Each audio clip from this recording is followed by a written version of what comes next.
What's up, my Net Soldiers? I'm the Net Alliance, and today we're asked the question, what if Darth Maul and Savage Opress were able to kill Darth Sidious on Mandalore? Now, before I start, I must say, this is a very interesting topic, and one I've gotten a lot. If you enjoy this theory and you want to see more, click the link on the top of the screen to check out all my theories in my theory playlist. Now, with all my videos, this is just my opinion, so let me know your opinion in the comments below. But without further ado, let's set up the scenario.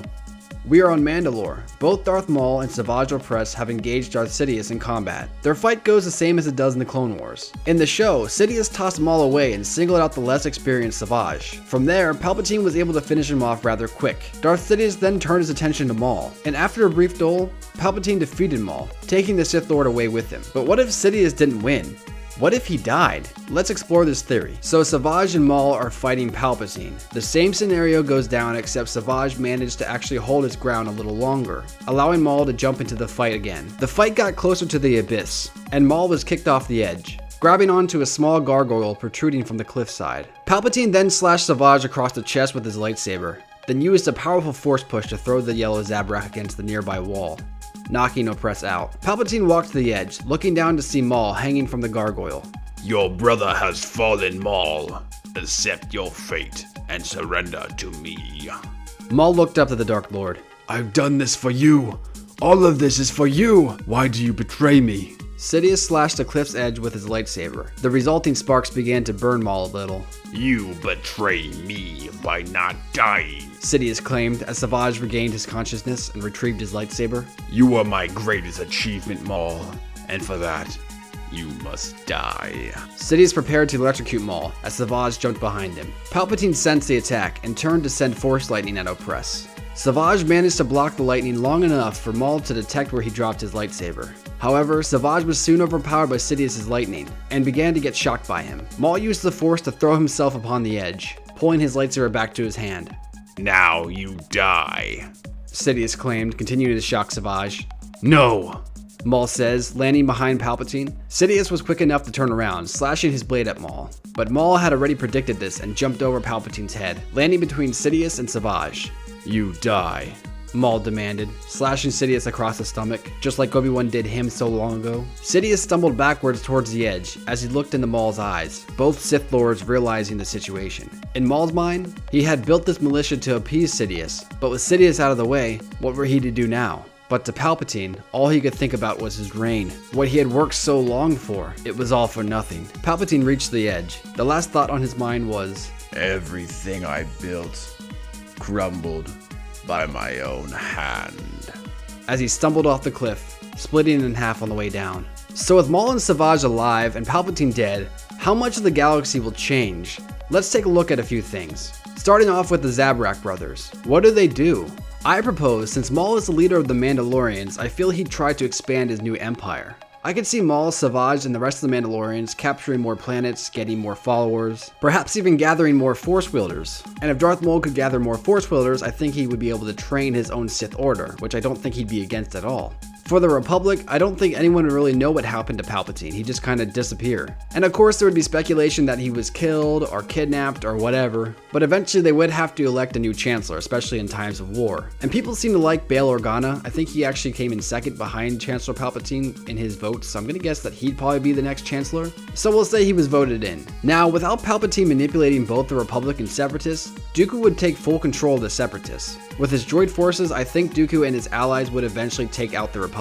I'm not saying it would be quick, but the Republic was losing against the Separatists in the war. I feel Dooku would capture Coruscant and then force the Senate to surrender. So although the Separatists would eventually own the entire galaxy, while the Clone Wars were going on, Maul and Savage would be forming their own secret army. Now the question is, would Dooku have all the Jedi killed if they were captured? I'm sure many Jedi wouldn't allow themselves to be captured and actually fight to their death. I could see Mace Windu being one of these guys, and possibly even Anakin Skywalker. Now with Palpatine out of the way, we can assume that Anakin wouldn't actually become Darth Vader. In fact, he might be one of the driving forces in taking down Maul. I mean, if I was Dooku and I was the head of the Separatists, I wouldn't just kill all my Jedi. I mean, think of all the resources they can get from me. I know it's bad to think that way, but why would you kill one of your greatest assets if you can use them to improve yourself? as well as your entire Separatist alliance. I guess they would be the New Republic or something. They'd call themselves something. Maybe they'd be the Empire because, I could see Dooku kind of making himself an emperor, but I don't really know. Let's just call them the Empire. So with the Republic down, I think Dooku would kind of give the Jedi a choice.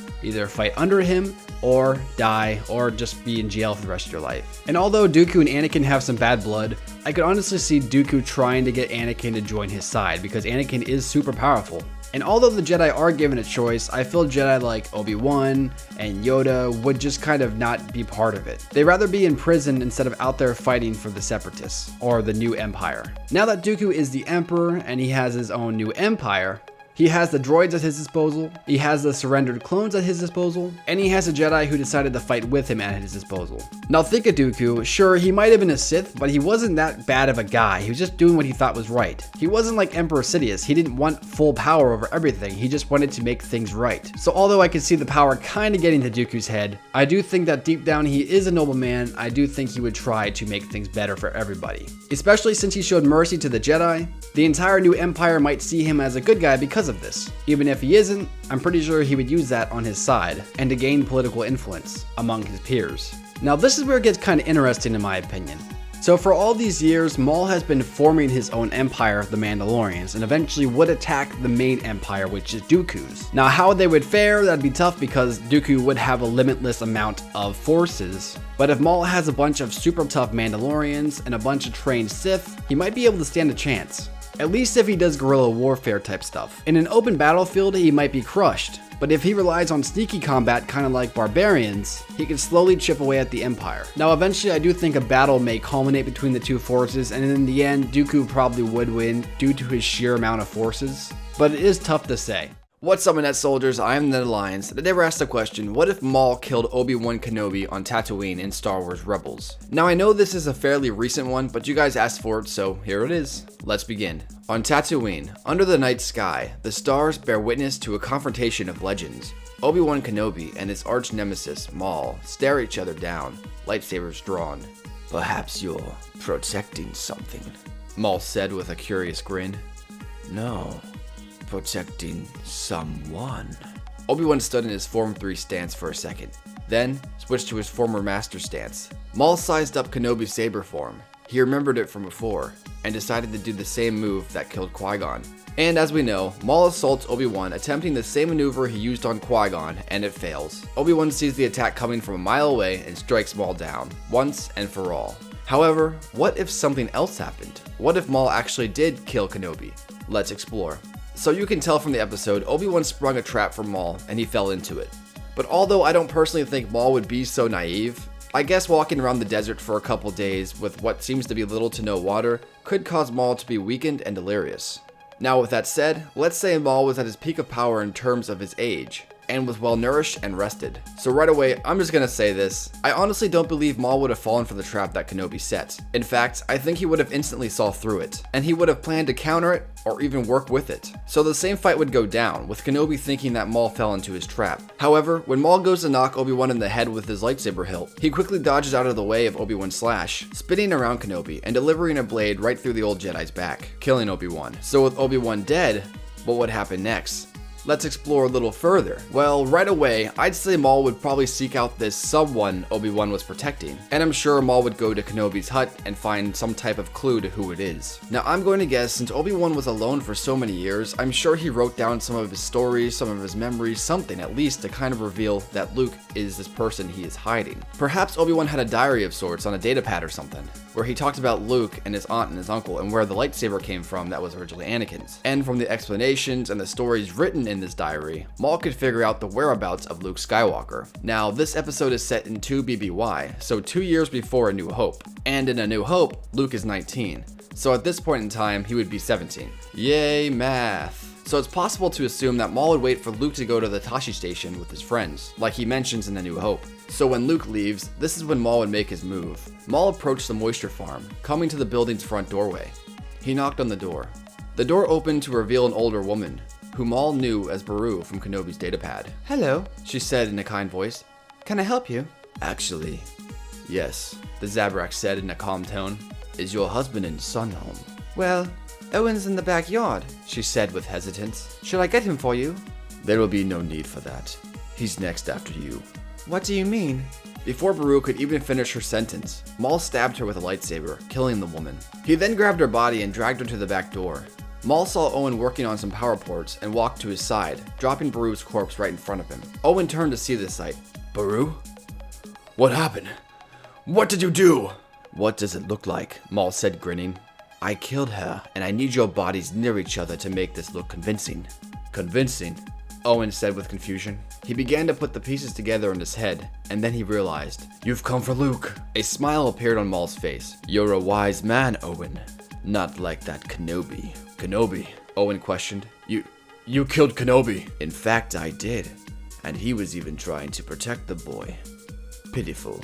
Owen reached for a shotgun. You stay the hell away from Luke. But just before Owen could take the shot, Maul used the Force to pull him over to him, slashing his blade straight through the moisture farmer's chest, killing Owen. After an hour or so, Luke came home to find his aunt and uncle murdered. He fell to his knees and began to cry. Luke, Maul said, stepping out of the shadows. The boy sprung to his feet, grabbing Owen's shotgun from the ground and pointing it at the intruder. Who are you? Do not fear me, Luke. I am here to help you, Maul said, creeping slowly towards him. Help me? Luke questioned, rubbing the tears from his cheeks. How can you help me? You don't even know me. You are Luke Skywalker, and I am your protector, Maul said in a convincing voice. I have watched over you since you were a boy, just in case he may come for you. Luke pondered Maul's statement. He? Who are you talking about? Maul forced himself to hold back a smile, for he could tell Luke was taking the bait. He is known as Darth Vader. He and his master have been looking for you for quite some time, but it appears they found you. Had I known, I would have tried to save them, Maul said, looking at the corpses of Owen and Baru. But even if I managed to get here on time, even I would fall to Vader and his master. Luke could see the sadness on the Zabrak's face. He could tell Maul was not such a bad guy. Skywalker lowered his weapon. So, what happens now? Your uncle never wanted you to know, but you are Force sensitive, Luke. I can teach you everything I know, and then, one day, when you're ready, we can get vengeance on Vader and his master for what transpired here today. Luke was a little more than overwhelmed. First, his aunt and uncle were killed. Then, he learns that there is an evil man called Vader out there looking for him. And now, he finds out that he can actually use the Force. He looked around, realizing there was no reason to stay. Even his friends were planning on leaving next year. Owen and Baru weren't his actual parents, but they raised him like he was their own. And Maul was right. They deserved to be avenged. So, Luke, what do you say? Join me, and together we shall make Vader pay, Maul stated, holding Anakin's lightsaber out he found in Kenobi's hut. Luke peered at the lightsaber hilt, then back at Maul, and with a smirk of hope on his face, he grabbed the lightsaber and said, Teach me everything you know, my master. And that's where I choose to end this theory, because that is a juicy ending and it's a good cliffhanger. I want to hear what you guys think is going to happen next. Do you think that, I don't know, Maul's going to train Luke to be a Dark Force user? Maybe at some point we're going to see Kanan versus Maul and Ezra versus Luke in some point in the future? That'd be pretty cool. Do you think Luke would actually turn to the dark side with Maul's influence? Do you think they'd actually be able to beat Darth Vader and the Emperor at some point in time? I mean, heck, who knows? Maybe Maul, Kanan, Ezra, and Luke would set aside their differences and all join together to take down Vader and the Emperor. I don't know, that'd be pretty interesting to me.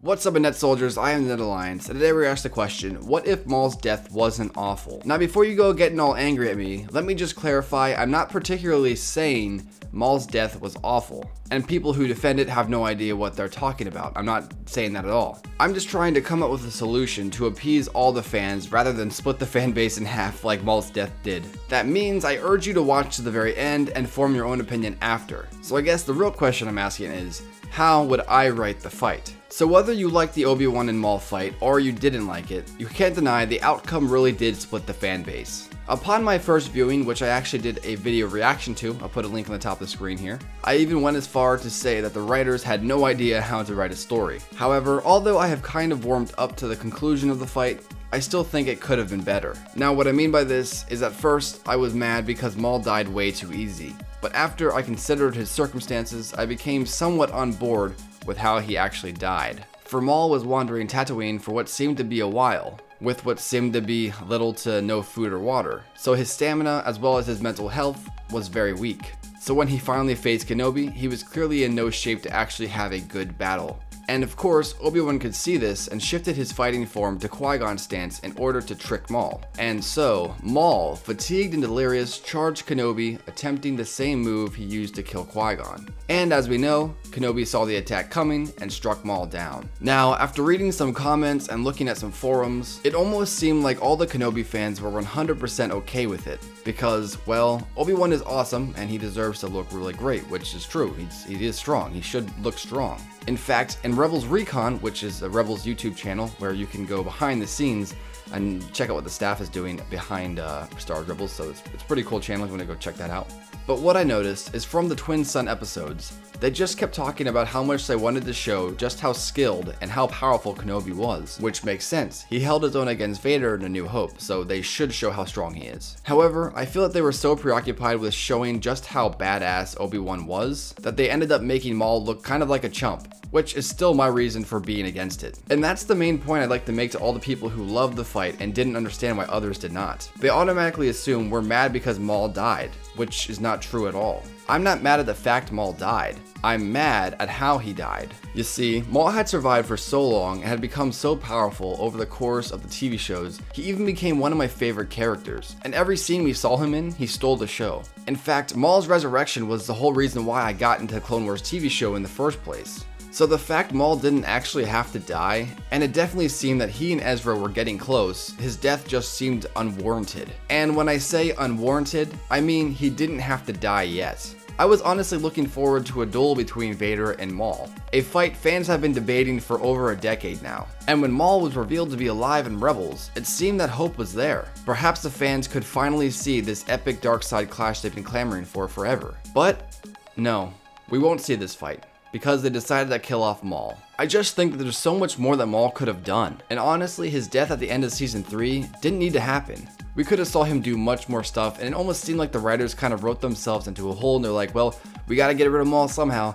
Let's just let Obi-Wan get him. Alright, sounds good. Let's do an Ezra episode. Let's bring him to Tatooine, we'll do it. So it was sad to see Maul go, especially with the whole Ezra setup that was getting pretty juicy, but I guess they gotta do what they gotta do. So it's for these reasons and many, many more why I believe Maul's death didn't need to happen yet. The key word being yet. Now don't get me wrong, I still think it should have been Kenobi who killed Maul, due to the kill originally being taken from him in the first place, and so things would have come full circle. But with all this said, how could we fix this fight so all the fans loved it equally? Well, first off, it's impossible to please every single fan, for everyone has different tastes, and so we're entitled to our own opinion. So how could we tweak this fight to appease at least the majority of fans instead of splitting the fan base in half? What I would do is make the fight longer. Now it doesn't have to be 10 minutes long, and it doesn't have to be a flashy prequel fight. They won't be doing any flips or anything like that, but the fight should at least last, let's say 30 seconds, not 2 seconds. What I think would have been cool was if Kenobi attempted to fight Maul in his own stance for a little bit, but Maul would be able to go toe to toe with the older Jedi. Then, when Maul mentions that Kenobi is protecting someone, that's when Obi-Wan begins to read signs of Maul's insanity and fatigue. And so, when Kenobi switches to his Qui-Gon stance, that's when Maul falls for Obi-Wan's trick, and then he is swiftly cut down. I feel this would have been a much better ending to the fight, because it would still allow Maul to show how strong he was, but also allow Kenobi to show how much of a swordmaster he had become. So I feel the majority of fans would have enjoyed this much more, for Maul actually put up somewhat of a fight instead of dying in 3 moves. And the craziest thing about this scenario is that it's such a tiny change